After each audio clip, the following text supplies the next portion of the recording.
Tonight on CTV News at 6, an Alberta separatist effort stifled.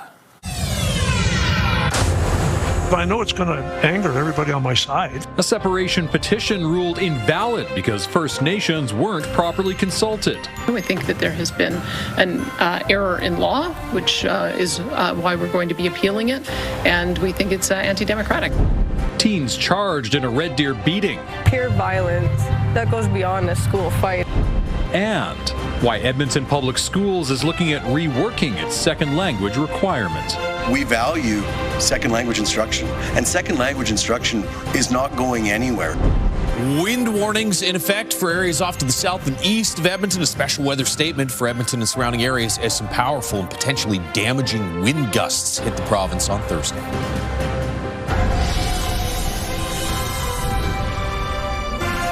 CTV Edmonton, local breaking news with Jeff Hastings.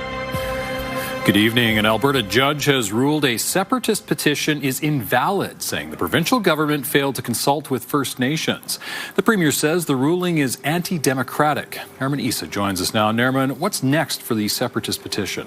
Well, Jeff, Stay Free Alberta says it's working on its appeal right now. Mitch Sylvester says he disagrees with the decision, but he's not surprised. He says the fight to separate will continue. According to our lawyers, there's lots of grounds for appeal here. So, at that point, I believe it'll just delay the process a bit. But also, from my perspective, I know it's going to anger everybody on my side. Separatist group Stay Free Alberta handed in its petition last week. Organizers say it had just over 300,000 names. It requires 178,000 in order to trigger a referendum. Several Alberta First Nations argued the province's referendum process and its use by separatists was unconstitutional. They also said separation would violate treaty rights. A judge said because the province did not consult with First Nations, it breached its duty. Danielle Smith says she does not accept the ruling. This judgment, we think that there has been an error in law, which is why we're going to be appealing it, and we think it's anti-democratic. We want to make sure that that citizens who participate in good faith in this process have an expectation that the Elections Alberta is going to validate their signatures. Now, when asked if she would call a referendum on separation herself, she said government decisions are made through committees, cabinet and caucus. She says the province will appeal the decision and she'll have more to say after she speaks with her cabinet and caucus. Now, the organizer of the Forever Canadian petition, which aims to keep Alberta in Canada, says this should be the end of the road for separatists. Appealing these questions and dragging Albertans through even more angst and expenses is not the right thing to do. It may be politically expedient to do, but it is not the right thing to do. So I really hope that the Premier will make the right decision and simply say, separatists, look, I acknowledge that you feel the way you feel, but simply your question cannot be put on a referendum in Alberta. Now, Elections Alberta says it needs time to review the decision and determine what that means for it and citizen initiative petitions that are already in progress. Jeff. All right, Nerman, thank you. Nerman Issa live tonight.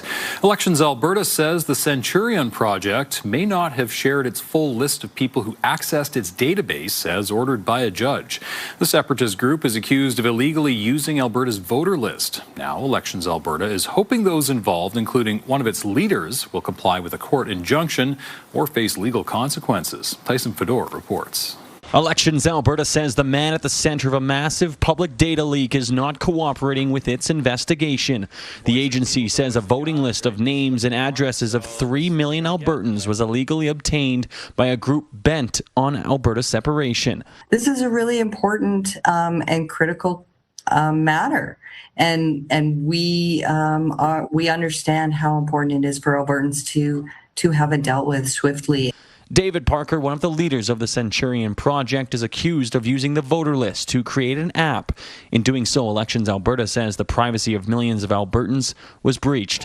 They also say Parker is not complying with signing off on a declaration that he will cease and desist with respect to using that list. Parker says he will not be forced into a, quote, unconstitutional trap.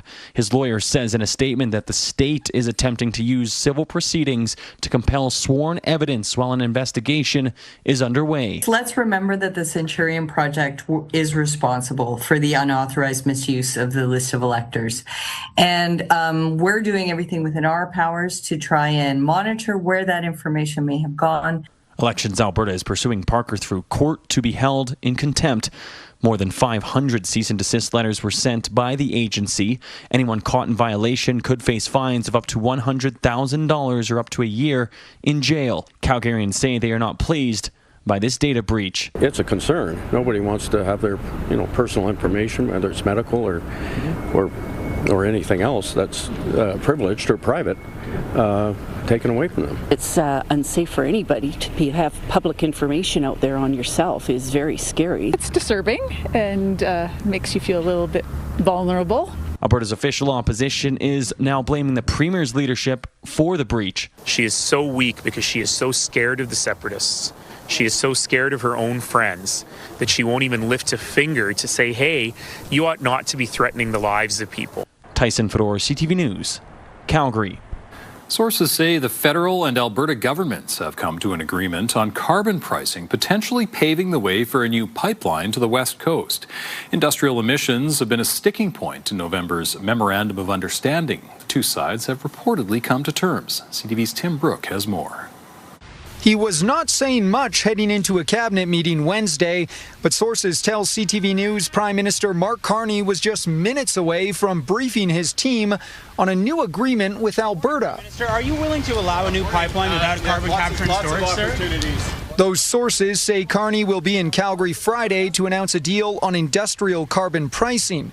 That is largely seen as the last puzzle piece in a wide-ranging memorandum of understanding that will likely lead to a new bitumen pipeline to the West Coast. At some future point, when the project is submitted for consideration in June, then the formal consultation process begins. The deal is centered around a $130 a ton carbon price by 2040.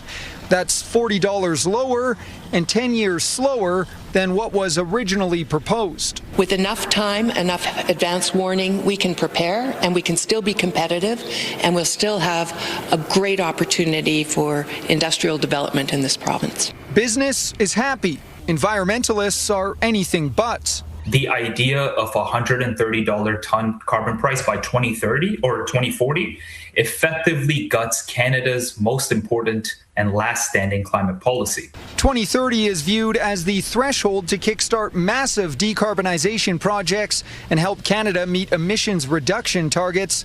The new agreement could kibosh those plans. Ultimately, with this decision, the federal government has basically turned the system into a permission slip for polluters to keep polluting for another decade and a half. And next door, there are other concerns.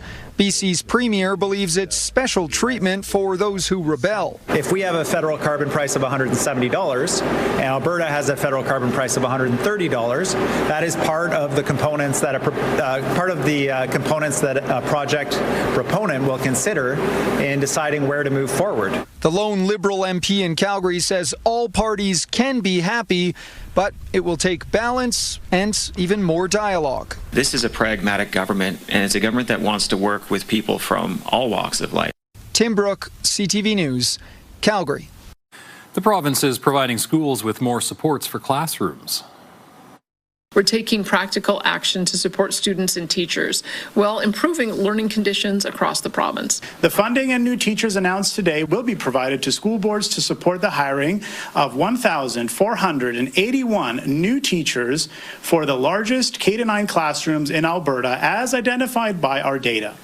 $200 million will go towards hiring teachers. The province used data from 108,000 classrooms studied by the Class Size and Complexity Committee to decide how the money will be divided.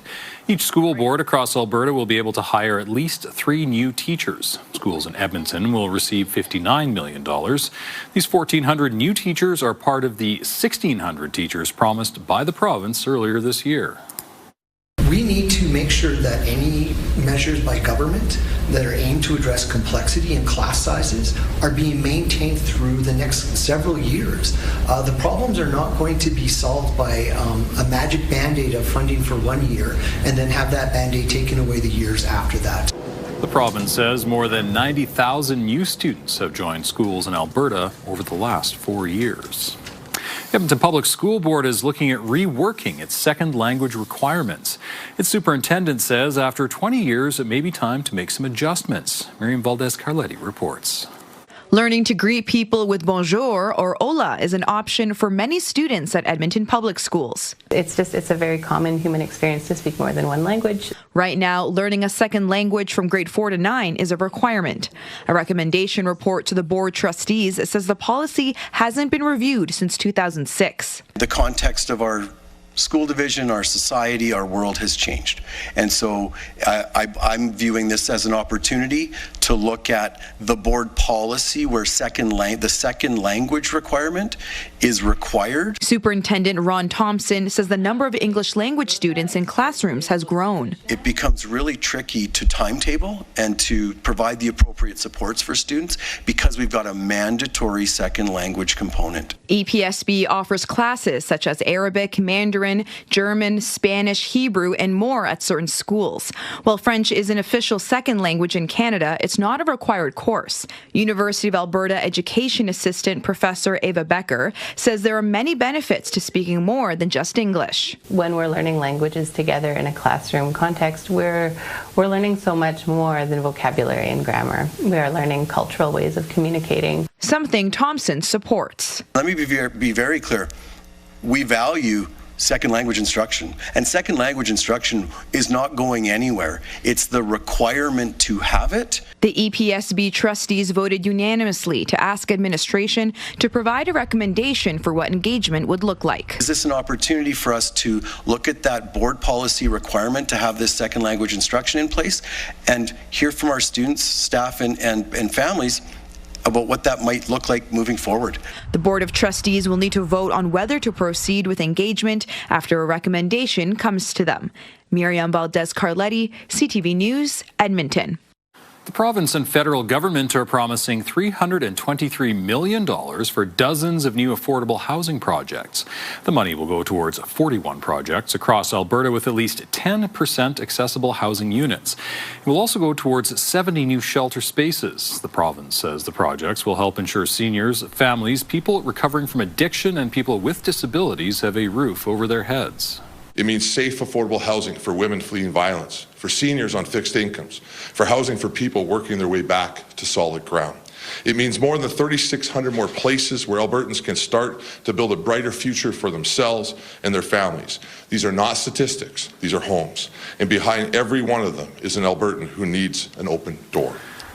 The joint spending from both levels of government comes through Alberta's Affordable Housing Partnership Program. Ground broke today on an international cargo hub at Edmonton International Airport. The project near the 65th Avenue interchange will have a number of logistics and storage warehouses, runway space with lighting to help cargo planes land during bad weather, and a rapid aircraft fueling system. The project is expected to create 800 construction jobs and 250 ongoing positions once it's up and running. Canada's Transport Minister believes it could be the catalyst to create even more jobs. Thousands of jobs get created. Thousands of distributors, of manufacturers, of industrial type operations tend to set up around these kinds of facilities. Steve McKinnon says a cargo hub like this will strengthen Canadian supply chains and help with international trade. Local companies competed at Remax Field today to kick off this year's corporate challenge. As CEOs raced cardboard airplanes, company mascots charged across the field. This year's corporate challenge offers more than 25 sports and activities to choose from. Today, local companies met one another, played games, and enjoyed a bite to eat. The City of Edmonton has set tentative opening dates for outdoor pools and spray parks. Josh is already laughing. Quentin Pool will be first up, scheduled to open next Wednesday the 20th. Mill Creek, Queen Elizabeth, and Fred Broadstock will follow. Last will be Borden Natural Swimming Pool, June 20th.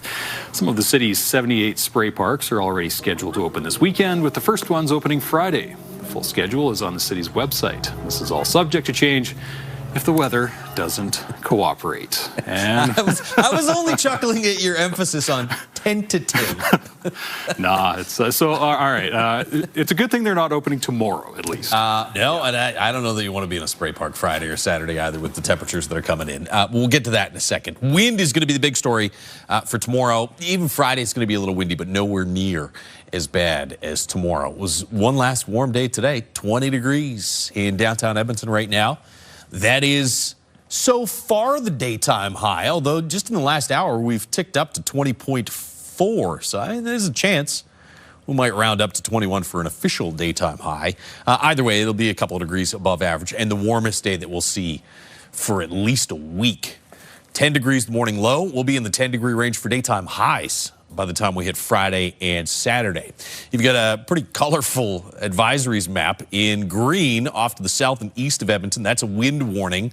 Gusts in some of those areas tomorrow are going to be 80 to 100 kilometers per hour, so potentially damaging gusts, we mentioned off the top. In the Edmonton area, that gray zone, that's a weather statement. Not quite wind warning criteria, but still really windy in that area. I think we get 60 to 70 kilometer per hour gusts, potentially as high as 80, and then a rainfall warning for the areas in red. We're already seeing some rain across parts of northern and eastern Alberta. We've got some thunderstorms that have bubbled up this afternoon in through the foothills. I don't think we'll see any lightning in the Edmonton area, but we'll probably see some showers later on tonight, some showers off and on tomorrow. Rain is not going to be the big story with this. It's that wind. Look at that, 40 gusting to about 60 or 70 kilometers per hour all day, and that'll continue right into the evening.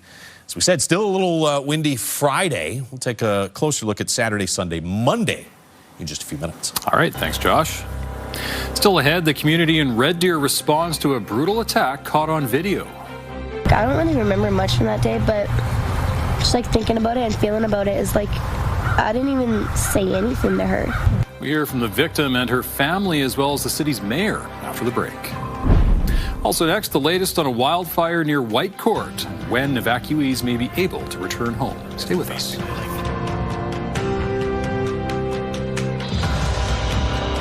Programming brought to you by James H. Brown Injury Lawyers, the heavy hitters of injury law.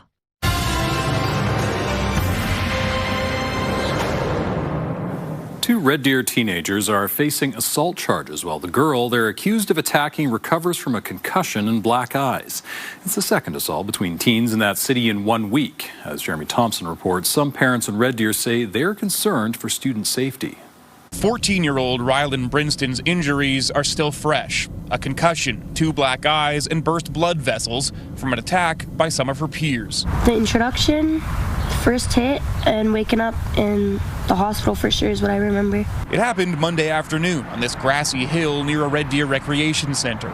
Stephanie Rempel got a call that her daughter had been injured. When she went to pick her up, Rylan was covered in blood. It's traumatizing as a mother, and then watching the photos and the videos, and it was awful. The video is circulating in Red Deer social media groups. CTV is not showing the teens in it. One girl repeatedly punches Rylan in the face and slams her head into the ground. Later, she's held down and kicked.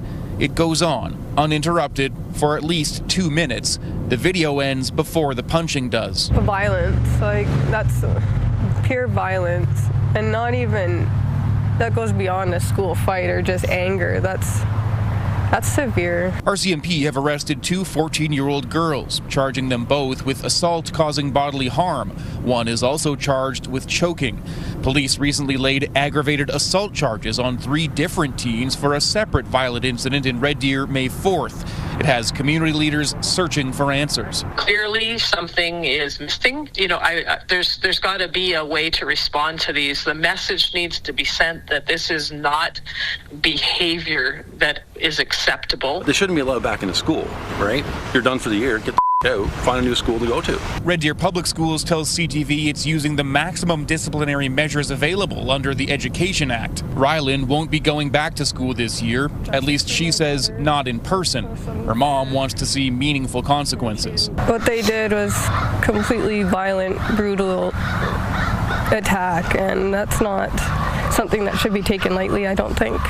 They're old enough to know what they've done, and know better. Ryland's school, Hunting Hills High School, went on lockdown, then sent students home early Wednesday as RCMP responded to a bomb and shooter threat. They did not say whether those threats that proved to be false were related to the attack. Jeremy Thompson, CTV News, Red Deer. A woman who was attacked by 2 dogs that later killed an 11-year-old boy recounted the event in court today. This video from Crystal McDonald's trial shows McDonald's friend playing with her dogs February 2024. Things take a dangerous turn when she's pushed to the ground. The other dog quickly runs over. Both attack. The video is graphic, so CTV is not showing all of it. The friend told court today she suffered broken ribs, a punctured lung, and several serious bites requiring more than a dozen stitches. She spent 4 days in hospital and couldn't work for weeks. She said if her 2 friends weren't there to pull the dogs off her, she would have died. McDonald is facing a charge of criminal negligence causing death after her dogs killed Cash Grist in her home 2 months later. 2 people are in critical condition after a charter bus crashed this morning on a northern Alberta highway. RCMP say the bus was carrying oil and gas workers to Grand Prairie when it veered into a ditch near Beaver Lodge. Police say a number of people were taken to hospital. Some had serious injuries. 2 were airlifted to Grand Prairie Regional Hospital in critical condition. 17 people were on board at the time. Police say they don't know what caused the bus crash. RCMP say they're not looking at speed, alcohol, or weather as factors. People in Woodland County will be out of their homes for a little while longer. The county says the wildfire near Whitecourt that forced dozens out of their homes is now being held. Emergency crews are doing safety assessments. They're looking at road conditions and damage to property. County staff are contacting property owners directly with any updates. The county says crews are also developing a phased re-entry plan that will likely happen over several days. They say it can only happen once the evacuation area is deemed safe. Still ahead, the Alberta disadvantage. Alberta is a very rich province, but we're also an unequal province. Well, a new survey shows Albertans are the least satisfied with their lives of any Canadians. Some are still looking on the bright side. I feel like in the summer it's beautiful here. There's so much room to take our dogs out. The weather was beautiful today, and for most of this month so far. It's going to turn ugly tomorrow, though. Some really strong wind gusts, some precipitation, and a big cool down. All those details after the break. Programming brought to you by Century Casino. 3 great locations: Edmonton, St. Albert, and Century Mile.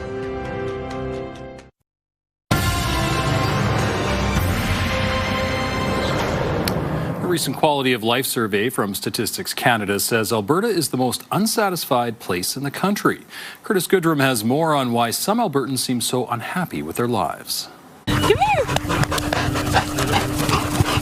The dog park, a place where many go to relax. Some Albertans say just taking their dog for a walk improves their quality of life. I feel like in the summer it's beautiful here. There's so much room to take our dogs out and stuff. Others feel financial pressure is leaving them unsatisfied. With what's been going on in the economy and just a lot of tough financial hardships that I've seen among friends and other people. According to a recent Statistics Canada survey, Alberta has the fewest highly satisfied people in the country at 38.1%. It also has the highest number of least satisfied people at 29.1%. University of Alberta sociology professor Michelle Morado says she can see why some people feel displeased in our province. It's mainly due to finances. Alberta is a very rich province, but we're also an unequal province. So there's some people who are doing really well and other people who aren't doing as well. According to Morado, people generally tend to look for hope in the future, which she says is something some are losing sight of. I think there is less hope for what's going to come next and what people's futures are going to be looking like. Statistics Canada says while the data is nuanced, it does help paint a picture of many Albertans' experience. The data don't really tell us specifically about sadness or happiness or anything like that. It's more that we're seeing a larger percentage of people that rate that really high percentage of 8, 9, or 10 in some of the other provinces. Still, some Albertans depend on their pets for a welcome distraction. And I would definitely say this is my happy place, and she's always happy to come here. Curtis Goodrum, CTV News, Edmonton. Well, nice little May we've been having. It'd be a shame if something happened to it. To make you sad for the next couple of days. Listen, it's going to be like 3 or 4 days of cool weather. Tomorrow's going to be the worst of it. We'll see some gradual improvements through the long weekend, though. The stormy weather won't stick around through the entire long weekend. River Valley Skycams brought to you by Action Furnace. Fixed right, it's free. We're at 20 under mostly cloudy skies. 27, 25, 26-degree daytime highs today. Fort McMurray's going to get to about 11 for a daytime high tomorrow. So there is not only some wind and some rain coming in, there is a big drop in temperature. We were referencing this earlier. 10 of the first 13 days above average, a lot of them in the 20s. We may not get back into the 20s, though, after today until maybe towards the end of next week. And there's actually a high degree of uncertainty with the end of next week. It's going to warm up back to around average Tuesday, Wednesday, Thursday. We'll see what happens after that. In the short term, look at these daytime highs near 10 for Friday, Saturday. Special weather statement in gray in the southeast corner of the province and around the Edmonton area, including the city. Wind warning in green again. Some of those areas, 80 to 100 kilometer per hour gusts. That'd be at the high end. Most areas are going to get 60 to 80. Here in Edmonton, for most of the day, 60 to 70, potentially as high as 80 in a couple spots. And then this rainfall warning, it does include Fort McMurray, but it really looks like, as we'll show you in a moment, it really looks like the heaviest of the rain is going to be to the south of Fort McMurray, Cold Lake, maybe even Lloydminster areas, some heavy rain, Slave Lake up towards Peace River as well. Let's get to the wind, though. This is the big story with this storm system coming through. Already pretty gusty through the day today in east central Alberta. Out ahead of this storm, there is more of that on the way. By about 11 p.m., gusts to around 30 in Edmonton, gusts to around 50, 55 kilometers per hour tomorrow morning, even stronger off to the south and to the southeast. Midday, that's when we probably get our strongest gusts here in the city, 60 to 70 kilometers per hour. Look at this, supper time, still 30 gusting to about 55, 60 kilometers per hour. Even Thursday evening, I mean, that's better, 20 gusting to 30 or 40, but still pretty brisk wind. And even all day Friday, you still have gusts 30 to 40 kilometers per hour. Saturday, it finally starts to die down. So the worst is tomorrow, but even Friday looks pretty windy. Some rain already coming down in east central and northeastern Alberta. You've got some heavier rain there up in parts of the northwest and some thunderstorms coming off of the foothills.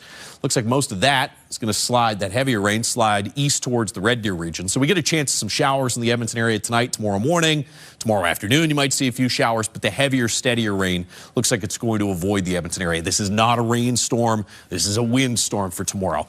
And this model's overdoing the chance of snow. There might be a little bit of wet snow in northeastern Alberta Friday morning. This is going to be rain, if anything, in Edmonton on Friday. And the latest runs of the models have more rain Friday than tomorrow. I mean, you take this through to the end of the day tomorrow, there's only about 2 or 3 millimeters here in the city.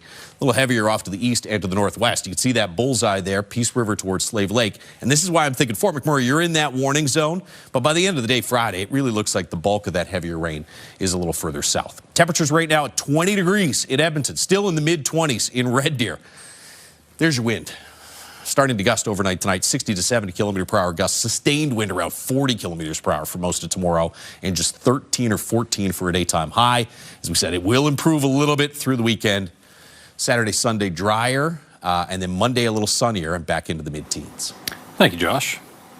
Still ahead on CTV News at 6, Canada's astronaut is back. Canada very much went to space, and I rode on your shoulders. The Prime Minister and Artemis 2 crew meet in Ottawa, and strongest point, I think the jury tampering by the court is something they were engaged in. Verdict overturned in a sensational murder trial. Stay with us. Programming brought to you by Final Symphony with your Edmonton Symphony Orchestra. Learn more at winspearcenter.com. Programming brought to you by James H. Brown Injury Lawyers, the heavy hitters of injury law.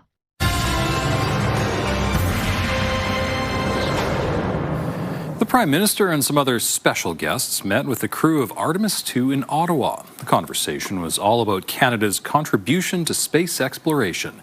CTV's Annie Bergeron-Oliver has more. We didn't really see this either, because this is so cool. It was a different kind of moon mission in Ottawa today. I think we saw that crater. The Artemis 2 crew giving Prime Minister Mark Carney and a group of students special insight into their epic 10-day lunar flyby mission.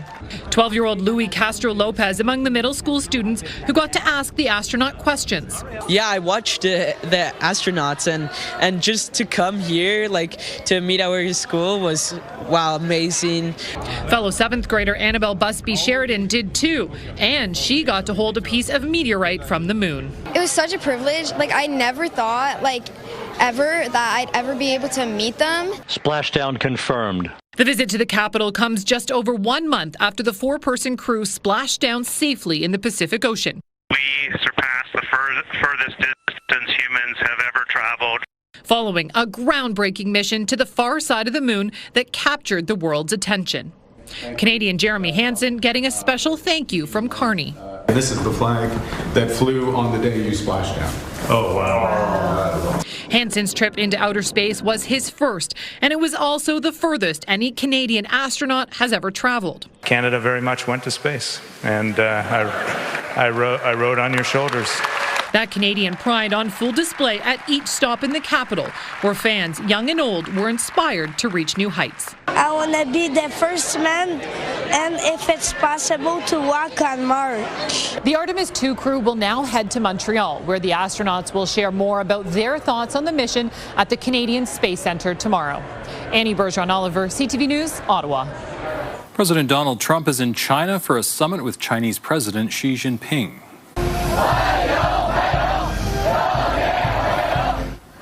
Trump landed in Beijing this morning to a ceremony that included a military honor guard and 300 youth chanting a welcome message. Trump has said trade will be the main focus of talks. More than a dozen CEOs are traveling to China alongside Trump. Washington hopes to set up a board of trade with China to deal with differences between the two countries. There has been a new twist in the infamous story of Alex Murdaugh. The disgraced Southern Carolina lawyer convicted of killing his wife and son in 2023 has now had that conviction overturned. Joy Melvin has more from Washington. I'm innocent. I would never hurt my wife Maggie, and I would never hurt my son Pawpaw.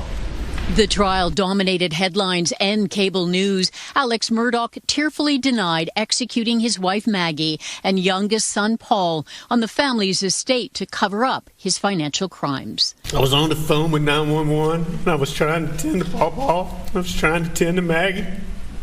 The shocking fall from grace spawned true crime podcasts and documentaries. Alec Murdaugh would kill Paul and Maggie.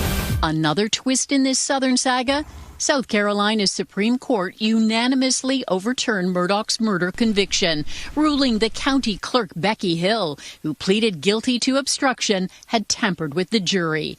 The justices wrote the clerk placed her fingers on the scales of justice, denying Murdaugh a fair trial. Strongest point. I think the jury tampering by the court is something they were engaged in. Murdaugh claims he is innocent. Though he lied about his alibi, there was no physical evidence linking him to the murders. He said he deserved to go to prison for what he did financially, but he can't accept the fact that he was convicted of murdering his wife and son. South Carolina's Attorney General, now running for governor, says the state will aggressively seek to retry Alex Murdaugh for the murders of Maggie and Paul as soon as possible. Even with a new trial, Murdaugh won't be leaving prison anytime soon. He's still serving a 40-year sentence for stealing millions from his clients. Joy Melvin, CTV News, Washington. A lockdown has lifted on a cruise ship in Bordeaux, France. Passengers and crew were temporarily stuck on board after a passenger died and others became sick. Some passengers are now disembarking from the Ambition, part of the British-owned Ambassador Cruise Lines. A 92-year-old passenger died and others suffered upset stomachs. Officials say there is no reason to link the outbreak to hantavirus. 48 passengers have shown symptoms of a suspected norovirus and 3 are isolating in their cabins. The Walter Cup will be coming to Canada for the first time after the Montreal Victoire punched their ticket to the PWHL Championship Series. For Ambrose. Ambrose on the ground, pull line. Her shot, she scores!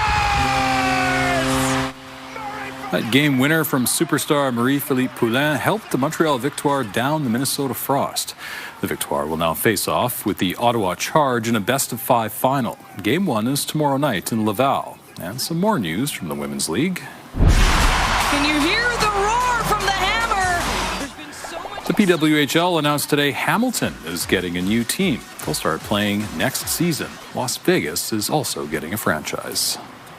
Still ahead, growing skepticism. That technology is only getting better and only making it harder to judge what's real and what's fake online. Experts want government to take action as Canadians become more mistrustful of what they see online. Also ahead. If this was able to be diagnosed through a blood test, right, we wouldn't have to do that wait. How new Canadian research could change the way we diagnose and treat autism. Programming brought to you by Alberta iGaming Corporation. For integrity, for fun, for Alberta.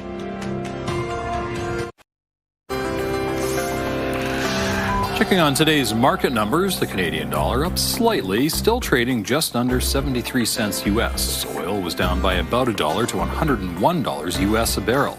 Gold gained $20 on the day. On the stock market, the TSX is down 249 points. The Dow Jones lost 67 on the day. Statistics Canada says nearly half of Canadians are having trouble discerning fact from fiction online.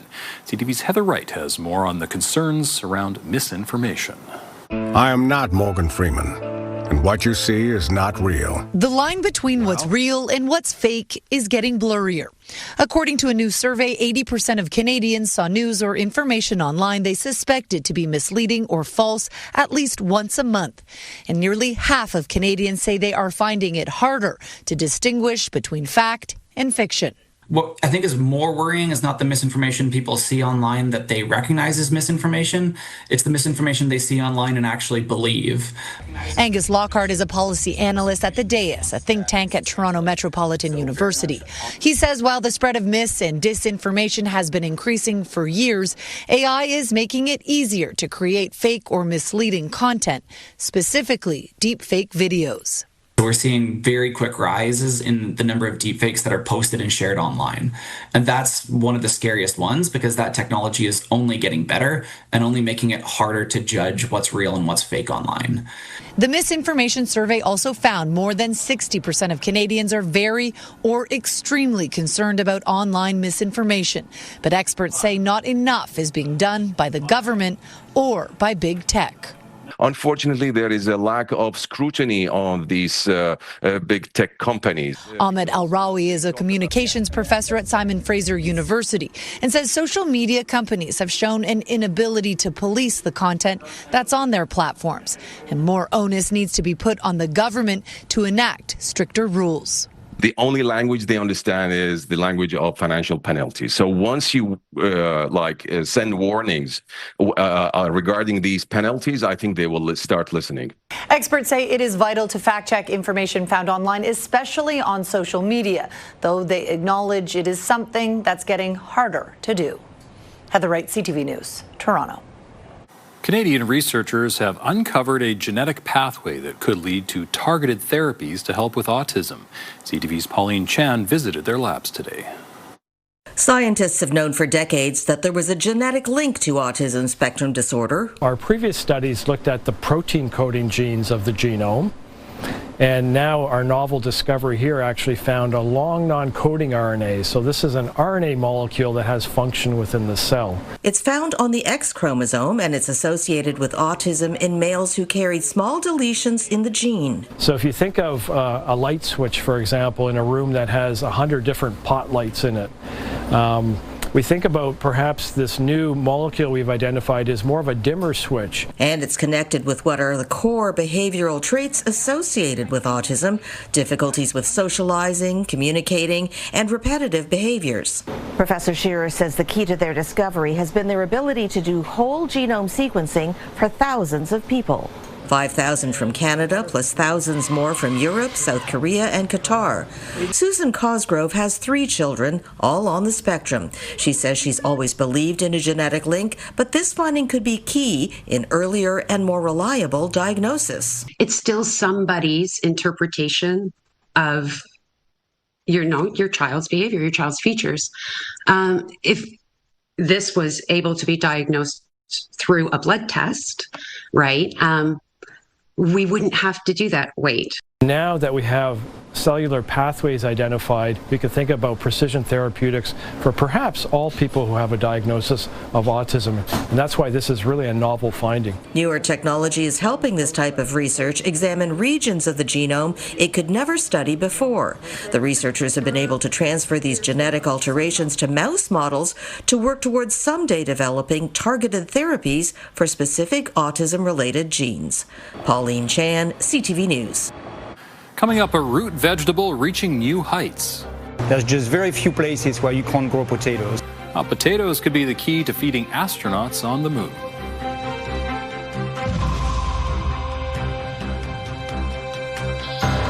We've got another great night of entertainment coming up right here on CTV.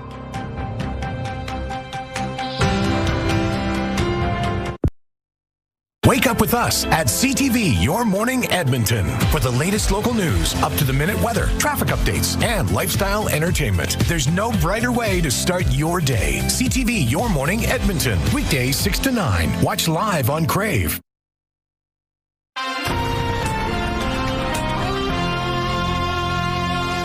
Researchers at an American university are tackling a very specific problem related to space travel: how to grow food on the moon to feed astronauts in the not-too-distant future. As Joe Ranieri explains, potatoes may be the answer.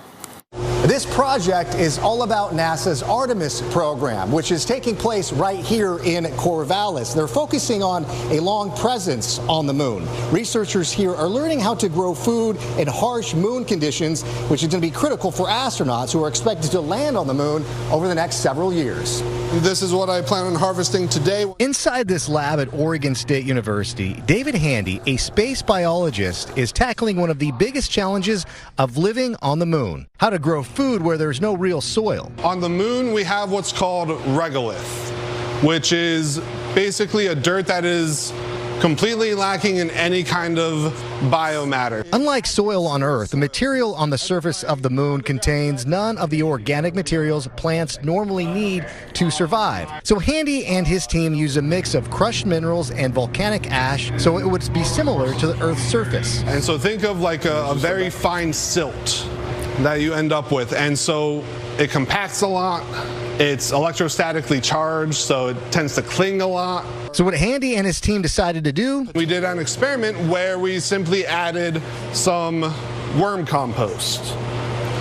And that, by the time we had 30% by volume compost mixed in, the plants were identical to our Earth soil controls. That experiment turned out dozens of spuds, and they discovered adding compost made a huge difference. I thought it was a perfect crop to choose for different reasons. One, everybody eats potatoes.